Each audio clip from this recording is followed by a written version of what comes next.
In One Piece chapter 1116, the ancient weapons are discussed, the location of the broadcast snail is revealed, and the Pirate King's legacy continues. The cover page continues Yamato's pilgrimage across Wano. Yamato receives some medicine and dumplings from Otsuru. At first glance, I thought this was a devil fruit, but it's just a wrapped up bundle, and it looks like Yamato has no shortage of admirers. The world was still reacting to Dr. Vegapunk's words. The notion of weapons that can sink the world still being around was frightening, not to mention the revelation that the Void Century's war is not over, despite their belief that no one from that time period could possibly still be alive. Yet one such figure made its way through a chamber littered by flowers. Imu looked up towards the portrait of a woman who looked very similar to Vivi. All things considered, this may very well be Nefertari D. Lily. The people couldn't believe that such a war was still being waged in secrecy. There was an outcry of the good doctor's name. Stella looked glum as he prepared to continue. Igaram sadly clutched onto a stack of papers as Karu cried behind him. The big man cried himself as he looked down at the missing person posters they had for Vivi. Meanwhile, the late king of Alabasta was laid to rest. Dr. Vegapunk deeply apologized to the world ahead of his impending confession. He admitted that one of his goals had always been to create an energy source that would fuel the development of society. For the moment, it was still unfinished. But even still, the doctor was very proud of his creation, known as the Mother Flame. There was no doubt in his mind that its inexhaustible energy would allow the world to live in abundance one day, a prospect that delighted those who might need it the most. And since the broadcast was intended to be released upon his death, he probably expects the various satellites to continue the work in his place. But the path toward this goal has taken a very unfortunate turn, because a very small piece of the Mother Flame had been stolen. Stella took complete responsibility for this terrible development. At the same time, the Marines were trying to figure out what to do about these Cypherpole agents that were surrounded by flames in the middle of the island. After the artificial clouds were split in two by Nusjuro, Stussy contacted Edison, wondering if he knew what was happening. The small robot was just as shocked as she was. The entire basement collapsed, and he couldn't make any more clouds for the Straw Hats to use. Stussy wondered how such a thing could have possibly happened, as Snake is still inside of her capture bubble, so I assume that's still the case for the other Seraphim too. Edison took it as a sign that another Elder was on their way upwards. Again, he urged Stussy to secure her own safety, but the double agent was in the midst of an inner conflict. She hesitantly wondered if it would be okay for her to free Kaku, something that came across as a shock to both the CP0 agent and Edison. Stussy told him that she didn't want Kaku to suffer for her decisions. She wouldn't let him go after the Straw Hats and didn't expect that to be his priority anyways. Edison remained silent for a bit. Then he agreed to her request and apologized for what he had put her through. He hadn't considered the possibility that Stussy was genuinely friends with her fellow agents. Edison then asked her to forgive him for making her double-cross them. A look of sadness overtook Kaku's face. Although she had been split between two sides, Edison was grateful that she still decided to rescue them. He claimed that her inner conflict was proof of her humanity, which makes me wonder what that says about his humanity. Edison didn't mind whatever she wanted to do so long as she finds a way to continue living. The somber clone smiled and cried as she agreed. Stella's mood changed as he mentioned what happened 2 weeks after the Mother Flame fragment was stolen. An intense glow was detected above the kingdom of Lulusia, a mention that caught the attention of its former denizens currently in the Kamabaka Queendom. After this detection, Dr. Vegapunk learned that the entire country had been annihilated without a trace of its previous existence. And not long afterwards, earthquakes were detected all over the world. Vice Admiral Kamil couldn't believe that an ancient weapon had done such a thing. Vegapunk admitted that his pride as a scientist may be at play, but he was rather certain of one thing. Only his Mother Flame could provide the vast amount of energy required to do such a thing. The refugee from before cried as she wondered why someone would do such a thing to her home. In the Proden's kingdom, King Elisabello II was shocked by the revelation of Lulusia's destruction, as it was the first time he was hearing about it. He swiftly ordered Dagama to confirm the truth. Dr. Vegapunk reiterated that his own invention was used as a power source for an ancient weapon. Stella dropped down to his knees and deeply bowed, with his head hitting the ground. He didn't know who did it or why, but ultimately, one thing was certain. he was an accessory to an act of genocide. Words could hardly express the remorse he felt for his part in all this. And this further likens Dr. Vegapunk to the real-world inspiration for the character, Albert Einstein, a genius whose work was weaponized by governmental forces and ultimately played a part in the creation of the atomic bomb.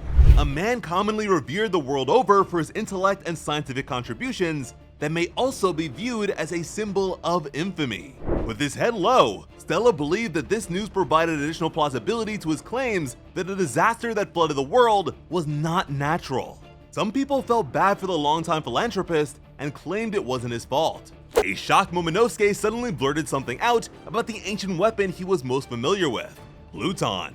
Something that Kinemon immediately sought to hush. And it's always funny to see how massive Momonosuke is these days. We then received a shot of Crocodile as Dr. Vegapunk mentioned the 3 ancient weapons. As, of course, securing Pluton was Mr. Zero's greatest ambition. Dr. Vegapunk then revealed that the passage of the ancient weapons to future generations was one of Joyboy's intentions. At the same time, we'd see the ancient weapon Poseidon in the form of Princess Shirahoshi. Stella could only wonder why this was, especially considering the fact that the world had already suffered such extreme flooding. These looming questions made it very difficult to definitively refer to either side as good or evil. But the doctor insists that the day of answers is inevitable. And it almost feels like Oda is talking to us directly here. Sengoku was frantically stuffing his face with rice crackers, to the point where Suru had to warn him about choking. Dr. Vegapunk then issued a warning to the entire world that when the time comes, they all need to fear the possibility of a sunken world. Regardless of whatever side they may end up being on, this is a threat that looms over them all. And although the Void Century remains an enigma, Dr. Vegapunk is certain that there are people who know the entire unabridged story. We are then brought to Marine headquarters. Fleet Admiral Akainu was literally fuming. He insisted that Vegapunk explain everything. And this is a very peculiar reaction indeed. Admittedly, we don't know a whole lot about this guy's background, so it could very easily be connected to that. But being such a hardcore warrior, I'd imagine that the revelation of such a secret war getting past him must be infuriating. He's likely to pursue whatever lead is presented, doing so with his own concept of justice in mind. Dr. Vegapunk then frankly declared that the former members of the Pirate King's crew were one such group in the know. The Marines were overwhelmed with shock. Korkus, a former member of the Roger Pirates himself, remained in silent contemplation as the whole world wondered how and why pirates would be privy to such sensitive information. The people of the Long Arm tribe were in an uproar as they feared the ramifications of such a thing. Meanwhile, Vegapunk York was shocked by these revelations too. She wondered how her creator could have possibly known about her theft of a Mother Flame fragment. She stopped her memory synchronization with her fellow Vegapunks, so it shouldn't have been possible. She also knows that Stella is a really bad actor and liar. And when she revealed herself while he was imprisoned, he seemed to be genuinely surprised by her betrayal. She thought about how he learned about Lulusia and took readings. Her frustrations only grew as she mentioned how the timeline wasn't adding up. York was now certain that Stella must have been aware of what the world government was planning. Otherwise, he wouldn't have gone to such lengths. He wouldn't have hidden the broadcast nail. While she contemplated, Jupiter continued his vacuum cleaner routine and dragged a number of Cyberpol agents into his gullet, perhaps as a means of securing them. York quickly got in contact with the various elders. She managed to figure out the location of the broadcast nail. Mars wondered if she was sure. And there was no doubt in York's mind as a fellow Vegapunk. The broadcast nail is apparently in the Fabrial Stratum, being guarded by the Iron Giant. To stop this spread of information, the opposing sides of this ancient war will need to go into overtime with a full-blown kaiju showdown. Although Vegapunk was unable to recreate the machine, Shaka admitted that the issue was its power source. So although Luffy's Gear 5 transformation seemed to coincide with the robot's activation, it's far more plausible that the Mother Flame was utilized in its revival, which would certainly line up with the notion of Stella's prior awareness of impending events. Or perhaps, the awareness of punk records itself. Oda is a master of his craft. Dialogue is never wasteful and always serves a purpose. When St. Mars made it to Punk Records, he wondered if the severed brain was the true Vegapunk. He wondered if the Doctor's consciousness was housed within. And I am under the impression that this thing is literally the mastermind. The fact that the Gorosei will be fighting the Iron Giant makes me fear that Vegapunk's broadcast will be cut off on a cliffhanger even more. But the robot is capable of speech, so hopefully a few key words will be exchanged. Dr. Vegapunk was sure that the Roger Pirates knew the entirety of their world's lost history. So he wondered why they decided to just fade away without revealing said information. Furthermore, why didn't they act? Over on Sabaody, Shaki called out to her husband. While the former queen dragged an unconscious pirate out of their establishment, she mentioned Rayleigh's heavy drinking, and the fact that he doesn't usually get this wasted. Slumped over the counter, the old man called himself washed up. He compared himself to Dr. Vegapunk as a fellow blabbering geezer who has already said way too much. He urged the genius not to be a party pooper and take this away from the younger generations. The former first mate placed his drink on the table. He claimed that the thrill was now theirs to seek, while reminiscing about his late captain. And we are also reminded that those who knew the truth laughed. So, will more pressure be placed on these retired pirates? I mean, they may be old, but Rayleigh is still the Dark King.